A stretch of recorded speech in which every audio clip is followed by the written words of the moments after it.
Excellent. Well, thank you for having me, and thank you for introing Google Hangouts. That's pretty much half of my presentation done already. So once again, my name is Dave Byrne. So just to give you an idea of my background, I'm an industry manager in Google. What that means is I look after a portfolio of a subcategory within the media industry. So my particular area is retail. So if there's retailers in the room, a lot of this will probably apply directly to you.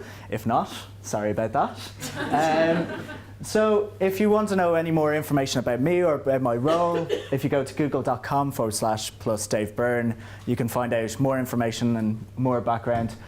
But I'm not here to talk about myself. I'm here to talk about Google+, and not really actually about Google+, because really, when we're actually talking about Google+, we're actually talking about the power of communities online.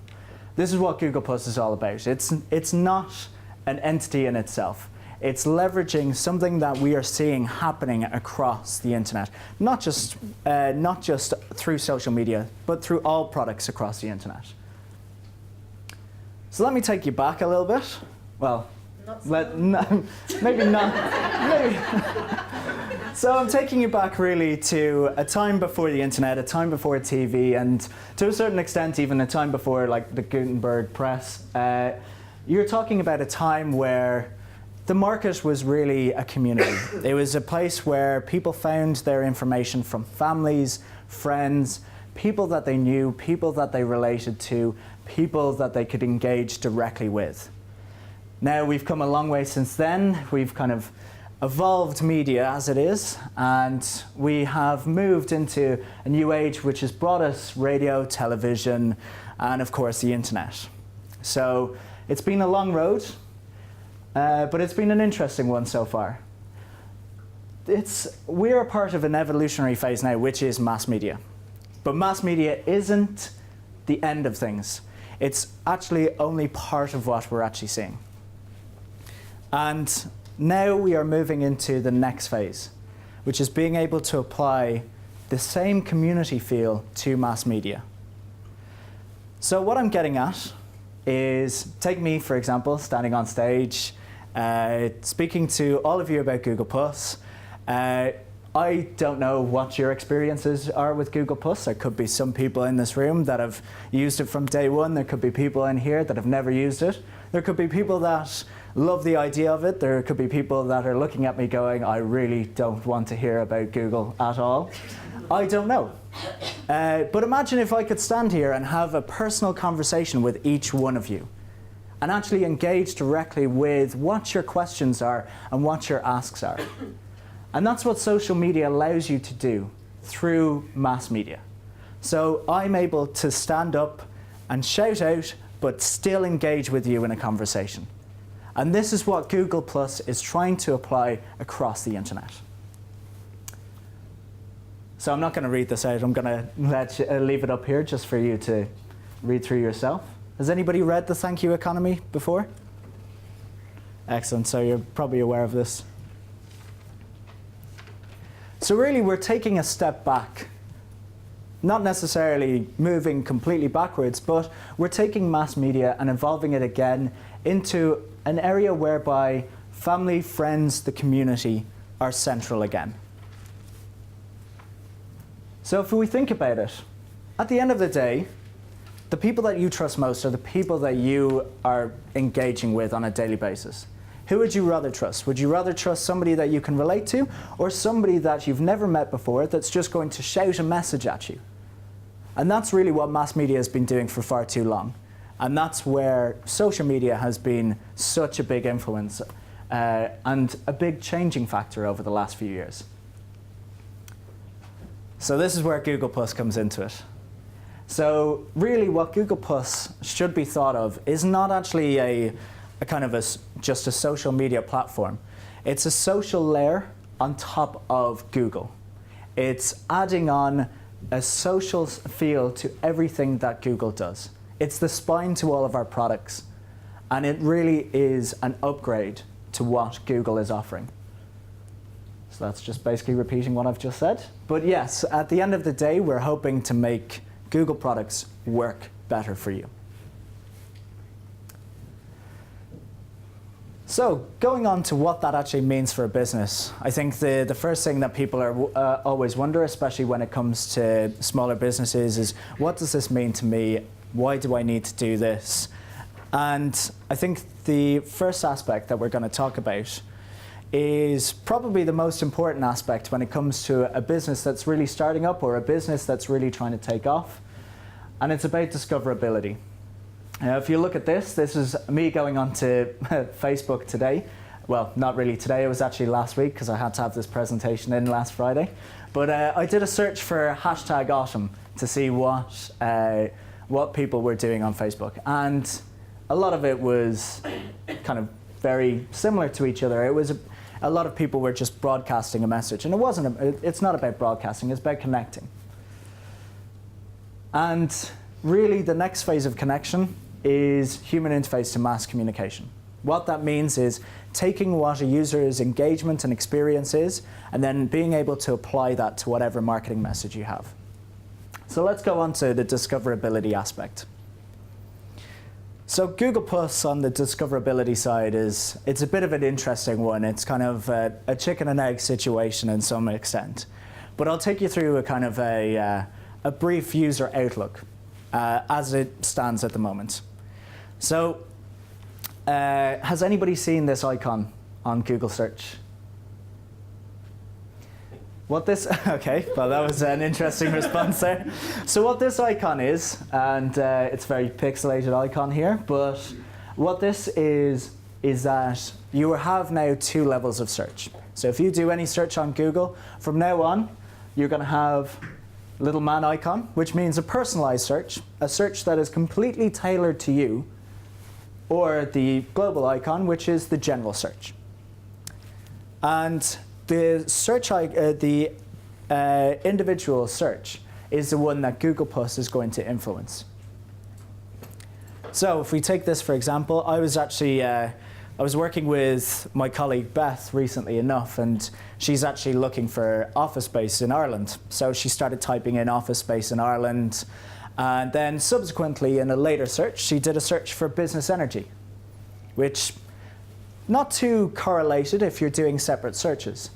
But with Google Plus, what that was able to do was it was able to pinpoint that actually she was searching for office space in Ireland. Now she's doing a search for business energy.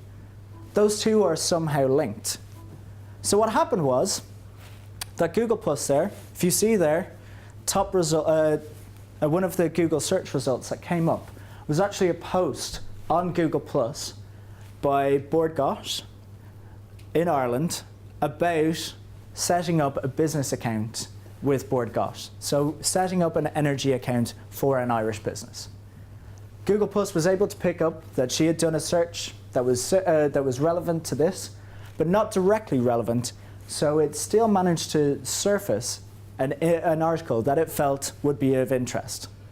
You'll see as well that this search was actually performed about a week and a half ago, but the actual return that it came up was actually from November 27th of last year.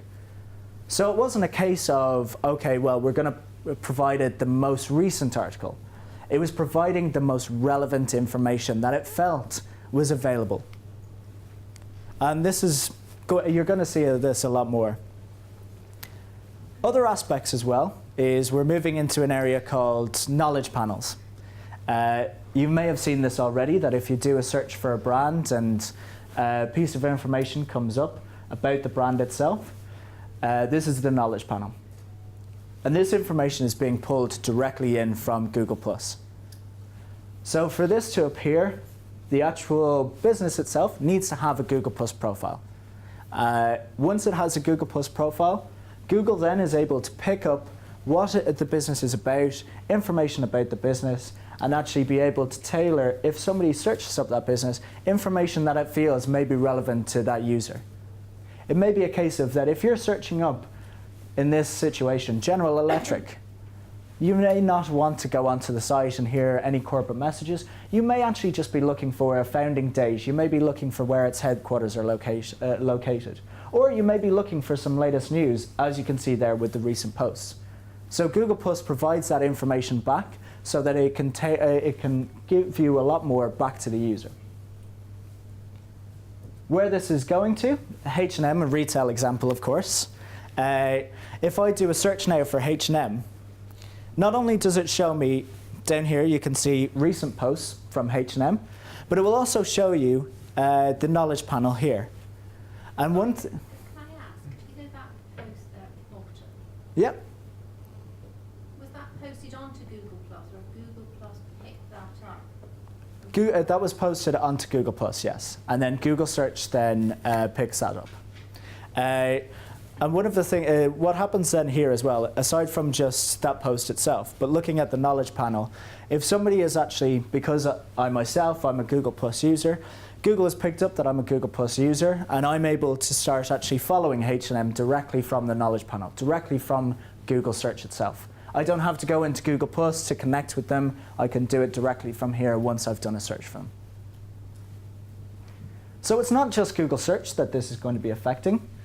If we move on, looking at YouTube, so YouTube is now the second biggest search engine in the world, believe it or not. And YouTube and Google Plus are integrating as well.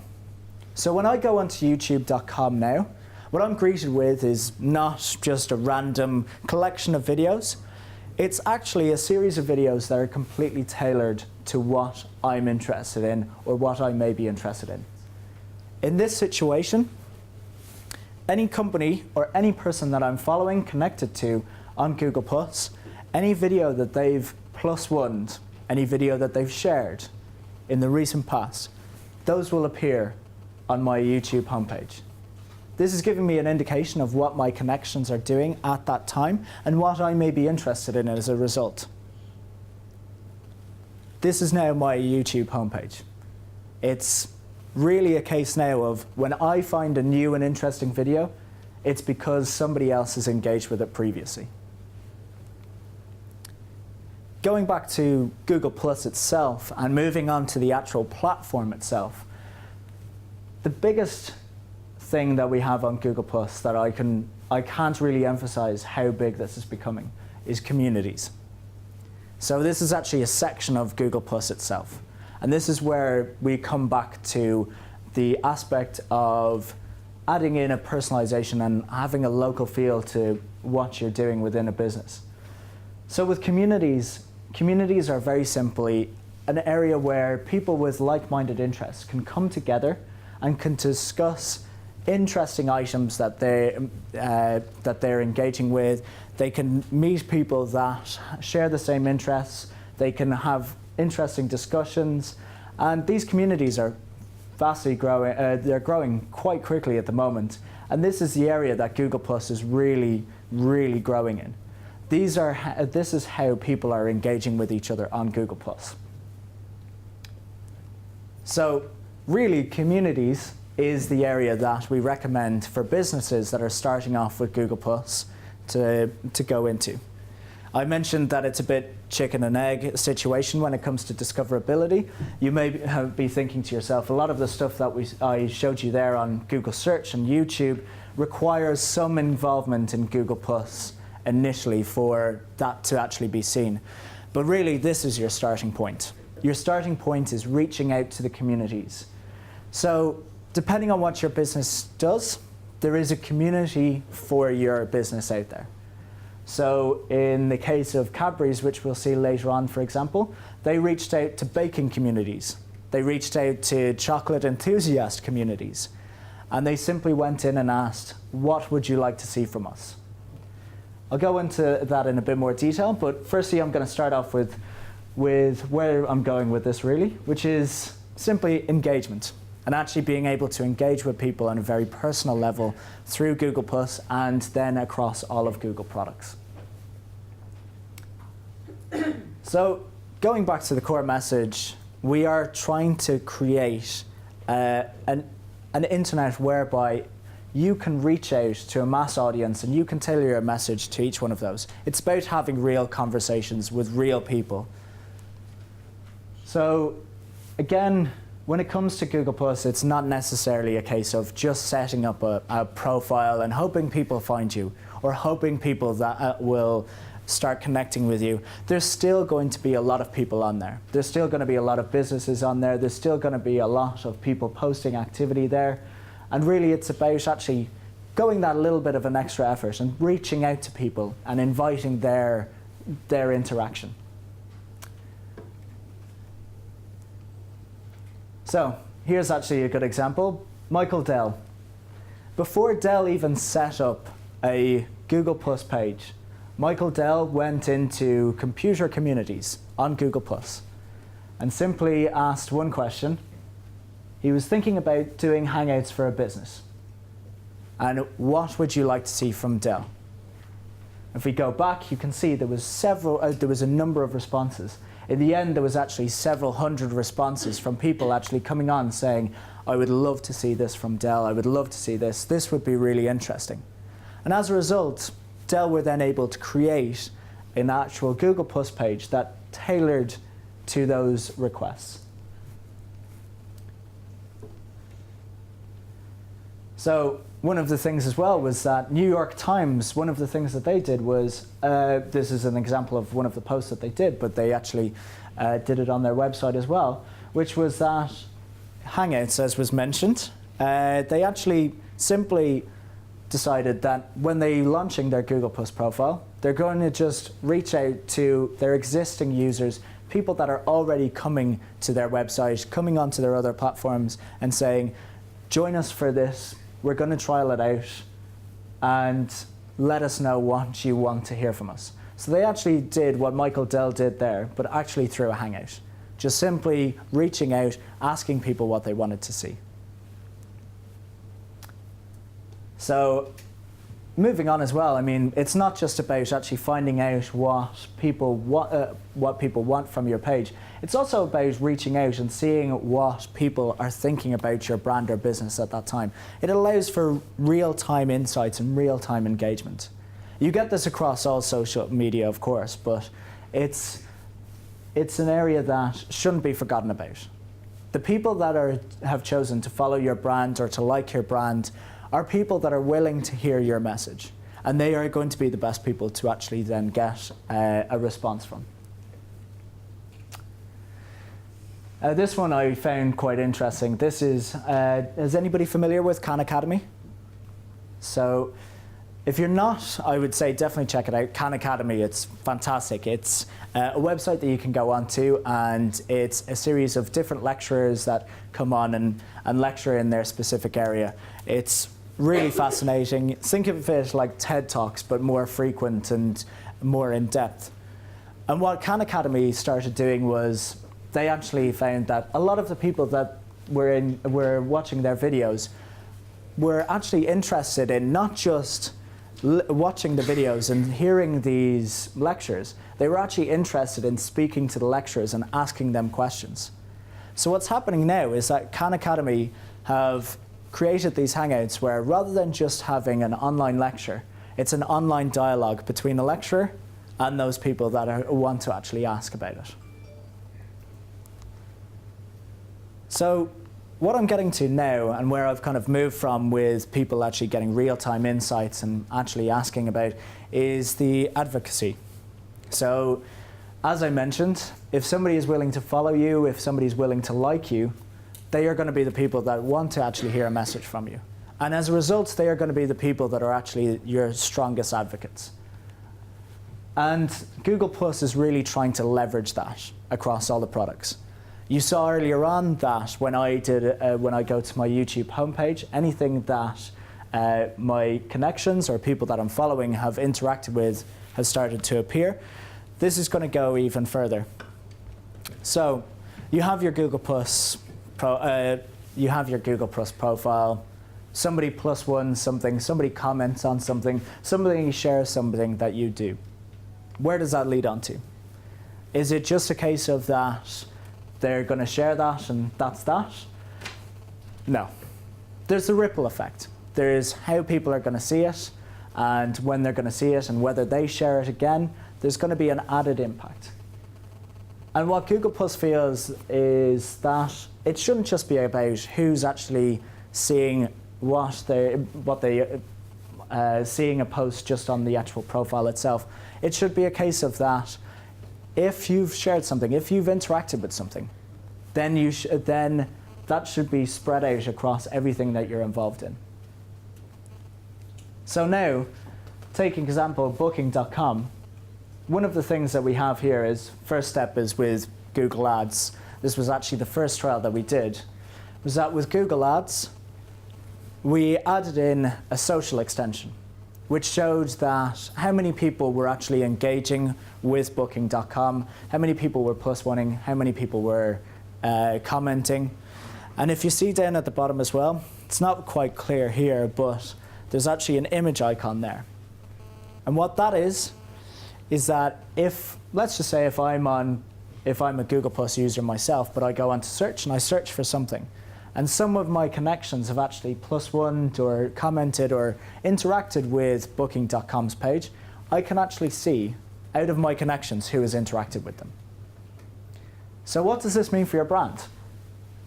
When we trialed this, we saw a minimum of a 7% uplift in traffic whenever these actually appeared. So by actually having people engage with your product and your brand, you're actually adding that ripple effect that others will be able to see this. And as a result, and what we've seen, and after constant experimentation, is that they're more likely then to go through. Going back to the start of my kind of speech here, but as I said, we live, when we as people are looking to buy something new or to do something new, we're looking for what friends, family, people that share the same interests are connecting with and what they would recommend. And this is another way of doing that. This is another way of doing that without being face-to-face. This is a way of doing it through mass media. So moving as well, you can also integrate Google Plus across your site as well. Mashable is one example that has done this, and they've seen really great results from this. But what this allows them to do is it allows for deeper engagement on their website itself. So if you go onto their website, if you see an article, you can +1 the article there. You can share that article directly to Google Plus. And those same benefits that you saw in relation to Google search and everything else happen even with the Google Plus integration on the site. So Mashable doesn't necessarily have to just post up on Google Plus to get these benefits. They can do this through their website itself. You can see there the Google Plus icon there. Another aspect, and this is actually a recent innovation, is Google Plus sign-in. So what Google Plus sign-in is, it allows for people that have a Google Plus account to sign in with a website. So, as you've seen with, if you have login information, often with retailers, there would be login to check out. This allows them to do this. Now, what makes this slightly different is that because Google Plus is, as I said, the social spine of everything, this is actually linked to other Google products. So this is actually linked to your Google Play account. It's linked to your Google Wallet account. So if somebody signs in with Google Plus, and let's just say if you have a mobile app or a tablet app, when somebody signs in with you, Google will automatically say, well, did you know they had an app? Did you know they had this? Would you like to download this? They don't even have to open their phone or tablet to do this. With Google Plus, if they just click on one of these icons and say, yes, I want to download it, I want to download it to this device, the next time that they load up their device, that will be downloaded for them. Going back to Google Wallet as well, let's just say take for instance, we have issues in the UK at the moment with many people are still a bit cautious about entering credit card details online. That's where we're moving on with things like PayPal and Google Wallet are kind of bridging gaps between people that don't want to share their credit card information with a website that they've never been to before. And Google Plus kind of fills the gap there in the sense that with Google Plus, you have access to Google Wallet, which is an online payment method. So when they go to your website, they don't have to enter any payment details. You can set it up so that with one click, they check out. No need to enter any additional information. And finally, going back to the repercussions of all of this, there's the ripple effect of this activity. So with everything that comes through it, there's the aspect of, okay, well, how many people have actually seen this? If one person has shared this, does that mean that every person that has that person is connected to has seen our message as well? And it can be a bit difficult to determine this. Google Plus now has integrated an aspect called ripples that you can actually see how many people have seen your post, not just from your profile, but from other people sharing, where they've seen it from as well. So have they seen their post? Have they seen your post through Google search, or have they seen it through the actual Google Plus interface? So I'm going to give you a really great example of a retailer that has done some amazing work with Google Plus and integrated everything together. So Topshop is one of the sponsors of London Fashion Week. And recently enough, they decided that they wanted to reinvent the London Fashion Week. And they wanted to reinvent the fashion show completely. And what they said was, what we find with fashion shows is that they're often seen as being exclusive. They're often seen as being very much a VIP event. And people that are actually interested in fashion often can't get access to it. So what Topshop decided to do was they decided to give everyone that's interested access. So the first thing that Topshop did, they reached out to fashion communities. And they said, we're going to be sponsoring London Fashion Week.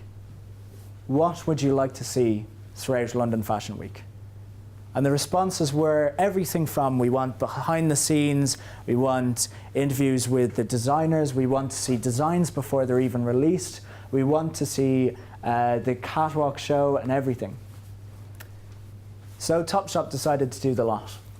They had arranged with all of the designers that each one of the models actually had a webcam connected to them on the catwalks. So you could actually go onto Google Plus and actually live watch the actual model walking down the catwalk. You could also go behind the scenes, do interviews, and a lot of this was run through Hangouts. The uplift that they saw as a result of this was massive. The activity itself, I think we had a thing called the Be the Buyer app specifically here, which allowed people to watch London Fashion Week through a Hangout, and then if they liked one of the products, they could click on the product there and then, add it to a basket and check out. The average amount of time spent within the app was about 11 minutes, and 400,000 people actually used the app in the end. So a huge amount of engagement, and kind of as they went about it, reinventing the fashion show. So this kind of brings me nicely to kind of a conclusion here, but you know, at the end of the day, what Google Plus is trying to do is it's trying to bring you back to those unique conversations of advocacy, of going to a family, a friend, or a colleague for information that you feel is relevant to yourself. And it's also about allowing brands be part of that conversation and allowing brands to utilize those kinds of conversations, so that no longer do you have to go online and just create a website and hope that people find you and hope that people are interested in you.